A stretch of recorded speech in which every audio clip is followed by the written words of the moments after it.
E a gente vai para a nossa pauta. Vamos falar de transplante de útero. Para introduzir o assunto, a gente prepara um VT para vocês. Olha lá.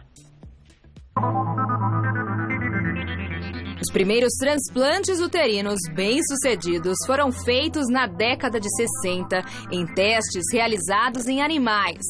O primeiro transplante uterino em humanos ocorreu em 2000 na Arábia Saudita e evoluiu para a perda do transplante após 3 meses do procedimento.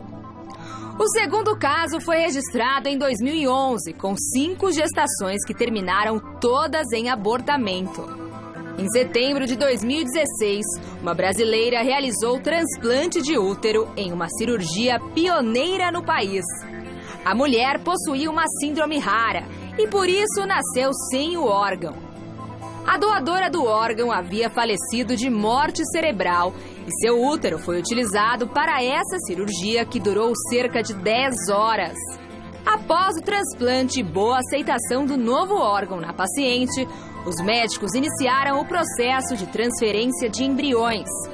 Na primeira transferência e com um único embrião, o procedimento foi bem sucedido e teve início a uma gestação saudável. O primeiro bebê do mundo gerado em útero transplantado de uma doadora falecida foi um grande feito para a medicina do Brasil. Até o momento já foram relatados transplantes uterinos com sucesso na Suécia, Estados Unidos, Alemanha, China e Índia.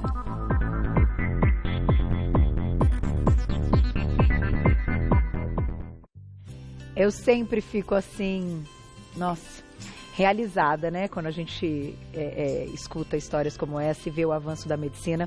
Eu vou apresentar aqui, gente, 2 especialistas. Eu, inclusive, já os parabenizei pelo trabalho, porque é um trabalho muito lindo e a gente tem que valorizar, porque o Brasil está ali no topo mesmo, sendo elogiado e admirado e, enfim, por todos os outros países. A gente está muito avançado nesse aspecto de transplante de órgãos e isso é muito legal, é muito bom poder falar sobre o assunto. Então a gente convidou o especialista em transplantes de fígado e órgãos do aparelho digestivo, Dr. Wellington Andraus. Bem-vindo, prazer tê-lo aqui. Muito prazer. E também o especialista em infertilidade, ginecologia e obstetrícia, Dr. Dani Eisenberg. Bem-vindo também. Obrigado. Muito prazer.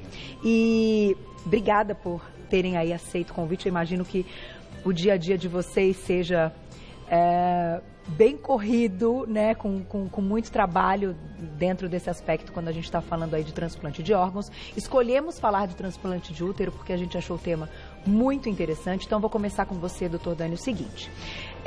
Antes da gente falar das indicações, queria que você contasse um pouquinho. A gente fez uma breve, iniciação, vamos dizer assim, mas tem alguns detalhes que eu li que eu acho que seriam muito legais para o público saber. E foi a primeira pergunta que eu fiz para minha diretora. Puxa vida, essa questão de um útero em substituição, né, que é como acho que vocês falam, necessariamente precisa vir de um doador que foi a óbito? Então eu queria que você contasse desses aspectos, o que hoje no Brasil é aprovado e que pode ser feito no transplante de útero. Então, o que a gente tem os primeiros transplantes com sucesso que geraram nascimento foram com transplantes com doadora viva. Tá. No Brasil, nós optamos por iniciar com doador falecido, porque aí você não expõe a doadora a risco. Entendi. E, além do que, já se tem no Brasil uma rede ampla de doação de órgãos de doador falecido, né? Hoje em dia, o Brasil realiza transplantes de coração, de fígado, de rins. Então, como já tinha essa rede e tinha a possibilidade de se fazer com doador falecido e não expor uma pessoa viva ao risco, que nós iniciamos a nossa linha de pesquisa com um doador falecido. Na Suécia e nos Estados Unidos, os outros 2 países que tiveram nascimentos até aqui foram com doadoras vivas, não foi com doador falecido. Ou em que momento que isso está no Brasil? Nós temos nosso grupo tem um protocolo de pesquisa aprovado para realizar um número limitado de transplantes. Encerrando esse protocolo, nós vamos buscar autorização para que isso possa ser feito para demais casos fora de protocolo de pesquisa. É bem recente, né? Falando aí do Brasil, do transplante de útero. Sim. Acho que foi 2016, né, esse caso? O nosso protocolo começou em dezembro de 2013, os primeiros estudos. Então, nós primeiros realizamos estudos anatômicos, depois nós passamos para estudo em modelo animal, e nós estudamos no útero da ovelha, que é muito parecido com o útero humano. E depois nós passamos a realizar, nós fizemos um treinamento na Suécia, eu e o Dr. Wellington, com o sueco que conseguiu o primeiro transplante de útero com doador viva, e a partir daí nós fizemos o primeiro caso em setembro de 2016. Gente, que legal. Agora, a gente tem até uma ilustração para a gente entender como é feito, então, esse transplante, né? Até queria que você contasse um pouco a respeito das horas, enfim, que o órgão ali se mantém ativo, porque é uma coisa que tem que ser feita uma rapidez, né? Uma eficiência muito grande, né, doutor? Em todo transplante a gente corre um pouco contra o tempo, porque o órgão é retirado, mesmo no doador, aqui entre aspas, o doador que é o doador falecido, ele teve uma morte cerebral, mas o coração está batendo, então o órgão está sendo irrigado. Quando fazemos a retirada dos órgãos, você para de ter a circulação sanguínea, ele é lavado com uma solução, mas isso tem um tempo limitado. Para os outros órgãos, que já é feito há bastante tempo o transplante, nós já sabemos, assim, entre aspas, o limite. Tá. Mas o útero é muito recente, os nossos casos com doador falecido aqui foram os primeiros, o primeiro do mundo até que teve nascido. Então, quanto tempo o útero vai durar? Não sabemos. Entendi. Será que esse tempo que nós vimos agora que o tempo nosso, o útero ficou viável. Tá. Mas quantas horas, mais ou menos, tudo isso? Foram quase 8 horas, 7 horas e 40 no total, porque o útero foi o último órgão a ser retirado, né? Então, os outros órgãos que são órgãos vitais, o fígado, o coração, o pulmão, o rim foram retirados antes. Tá. O útero foi retirado por último. Tem um tempo de deslocamento, né? Esse caso especificamente foi vindo do ABC, a doadora. E aí... É o tempo dela também. Deslocamento dela, né? Para receber. Também. E o preparo da paciente, da cirurgia da paciente. E depois tem um preparo do órgão para limpar os vasos, para fazer os implantes, para fazer o implante. E no final, com o implante, para voltar à irrigação sanguínea, total 7 horas e 40, quase 8 horas. Gente, que trabalho incrível, né? Vamos colocar, acho que a gente tem as imagens para mostrar um pouquinho aí a respeito do transplante. É que eu estava viradinha, não vi. Vamos colocar de novo aí, ó. É bem rápido, mas é muito, muito interessante. Tô aqui, vocês falando, né? A gente fica pensando que avanço incrível. Agora, até para que a gente entenda a indicação para o transplante. Por quê? Hoje, então, o transplante é possível, ainda que nesses aspectos que você comentou, das pesquisas com pessoas, número limitado aí de pacientes, mas também tem uma opção aqui no Brasil, queria que você contasse também, doutor, da questão de uma doadora de útero, mas que não seja feito um transplante, mas sim como se a gente dissesse uma barriga de aluguel, não sei se vocês ainda usam esse termo. Nós usamos útero de substituição. Útero de substituição, então, mas que seria até para o público entender esse lance da barriga de aluguel. Você, o filho é seu, né, com os óvulos da mãe, os espermatozoides do marido, mas ele é implantado depois de uma fertilização in vitro num outro útero, enfim, numa outra barriguinha. Então, isso é possível? É possível, isso é bastante feito já, isso é legal. Então, o que a gente tem é quais seriam as indicações, primeiro, do transplante de útero. Então, o transplante de útero poderia servir para aquelas pacientes que nasceram sem útero ou para aquelas pacientes que perderam o útero de uma forma inesperada. Tá. Então, por exemplo, num parto que teve uma hemorragia, ou uma paciente que teve um câncer do colo do útero, ou um câncer de endométrio, ou uma paciente que foi retirar um mioma e acabou tendo uma complicação e precisou ser retirado o útero. Tá. Então, para essas pacientes, antes do transplante uterino, a gente tinha adoção e útero de substituição. É que em alguns países, por exemplo, na Suécia, onde foi desenvolvido, não é permitido útero de substituição. No Japão, na Suécia, ou a pessoa adota, ou ela não teria outra opção. E aí foi desenvolvido o transplante uterino. No Brasil, nós temos a possibilidade do útero de substituição. Antigamente tinha que ser um parente, hoje em dia pode ser uma pessoa próxima. O que não pode ter é nenhum tipo de ganho econômico em relação a essa gestação. Quando não é um parente, você precisa solicitar uma autorização para o Conselho Regional de Medicina, mas isso em geral é concedido. Isso é concedido. Sim. E esse lance tem que respeitar, imagino também, né? Até no próprio transplante, essa parte da condição sanguínea é muito importante.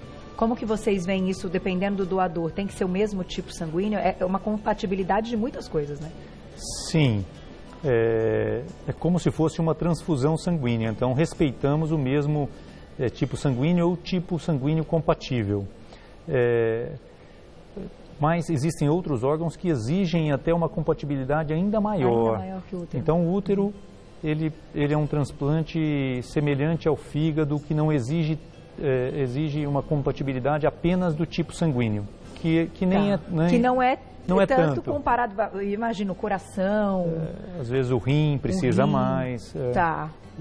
E por ser até uma experiência inicial, a nossa impressão é que o útero tem pouca rejeição.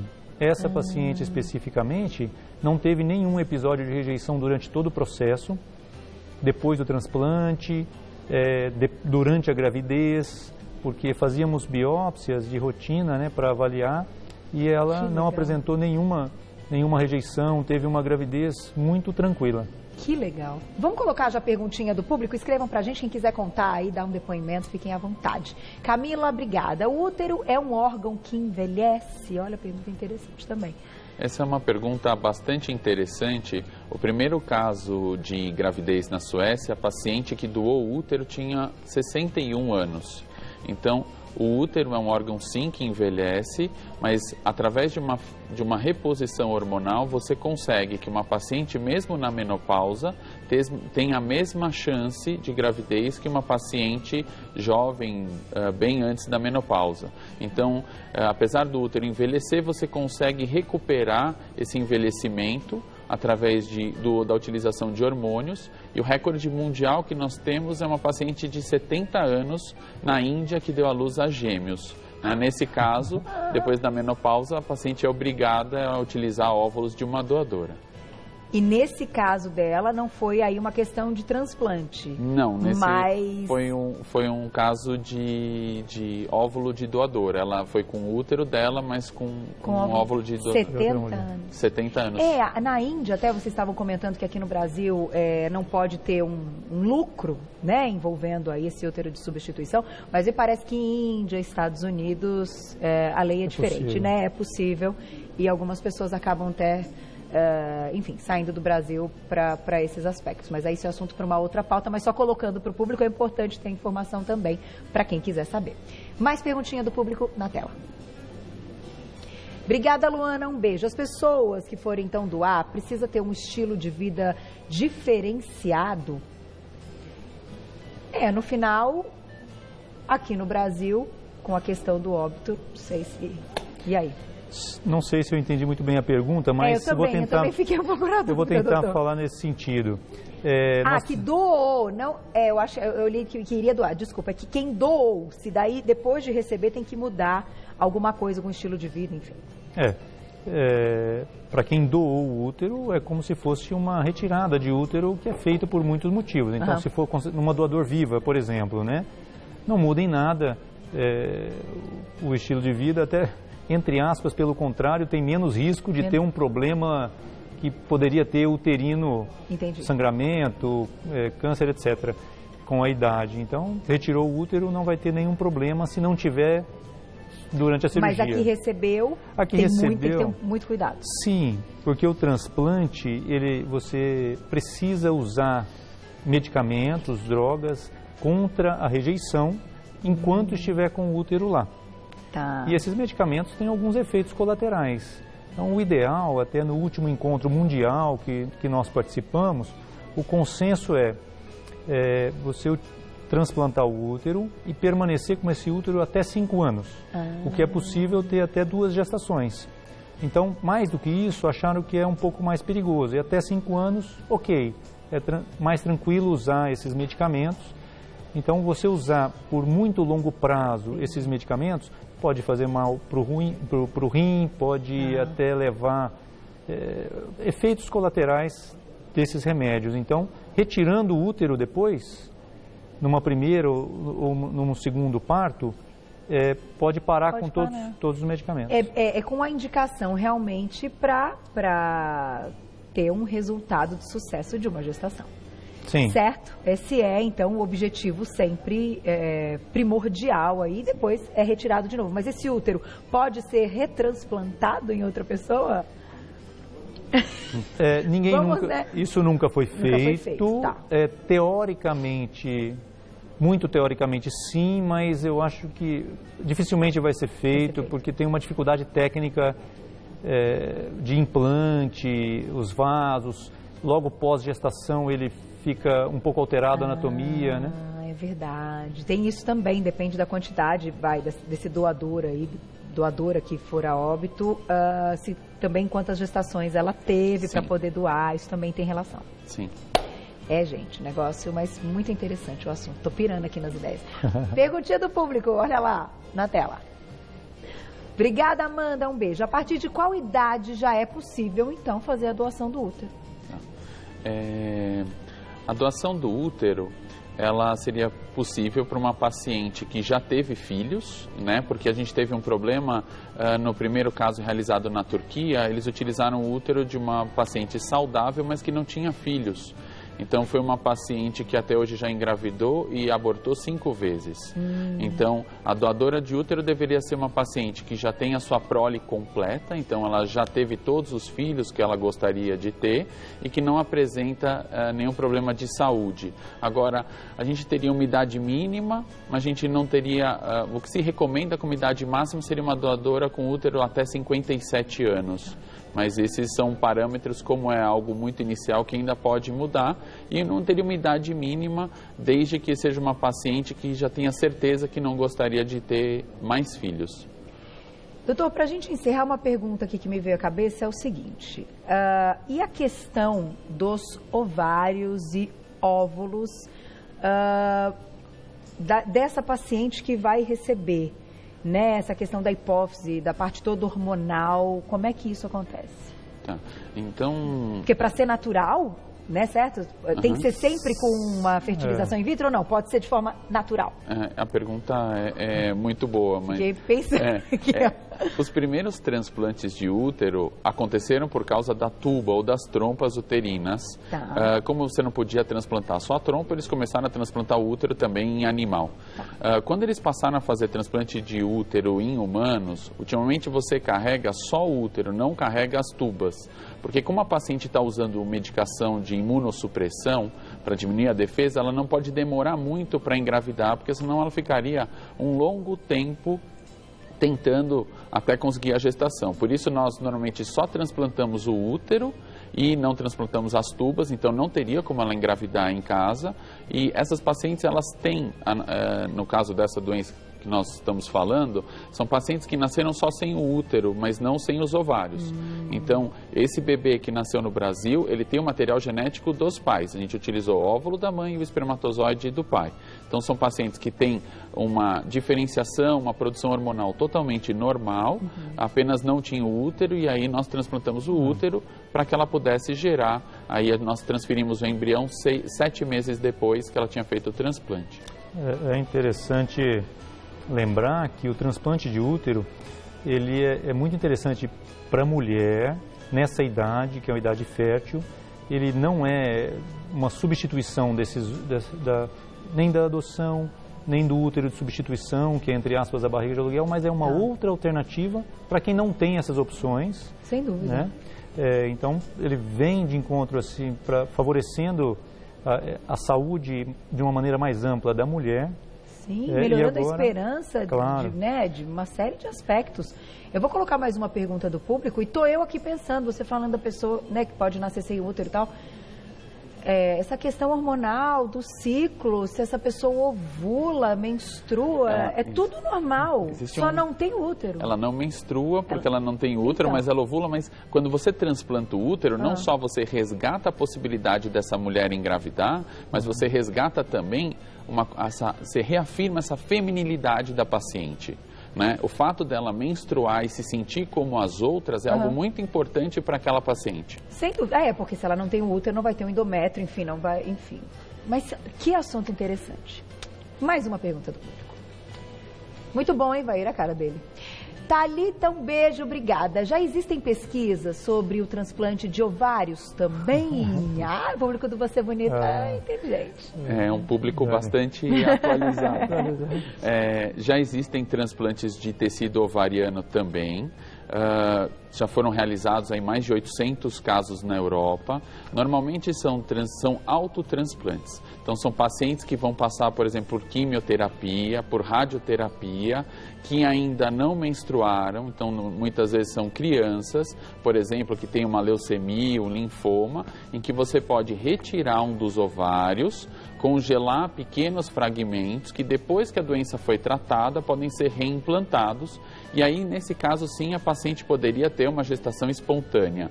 A taxa de gravidez dessa modalidade por enquanto não é tão boa porque o ovário sofre bastante nesse processo de congelar e descongelar. Então a gente tem uma taxa de gravidez aí em torno de 20% com o transplante dos ovários. E teria que ser congelado até para que ele não envelhecesse ou que os óvulos também se mantivessem mais férteis, enfim. Para que não tenha essa agressão da quimioterapia e da radioterapia em relação a esse tecido ovariano, que poderia levar aí a uma menopausa precoce. Quer falar mais alguma coisa? Tu pode Não, essa pergunta é interessante porque é até uma ideia do Dr. Dani de ampliar um pouco a nossa pesquisa com o transplante de ovário e tentar até mudar um pouquinho a modalidade do transplante. Eu achei muito interessante o público se interessar por isso. Sem dúvida. Não, é o máximo. O público do Você Bonita é muito atualizado mesmo. É muito legal sentir esse feedback também. Mas eu preciso parabenizar vocês, agradecer, né? Que bacana, que legal saber que todas essas pesquisas e que todos esses avanços estão acontecendo aqui no Brasil. E quem quiser saber mais, vou deixar um telefone de contato, então, porque o tema é realmente assim, impressionante, que você não quer parar mais de falar do assunto. É muito legal mesmo. Eu vou deixar um agradecimento. Quem quiser falar com o Dr. Wellington, telefone aqui de São Paulo, 2661-9009, 2661-9009. Tem também o 3159-3311. E o contato do Dr. Dani Eisenberg, falei direitinho, doutor? Certinho.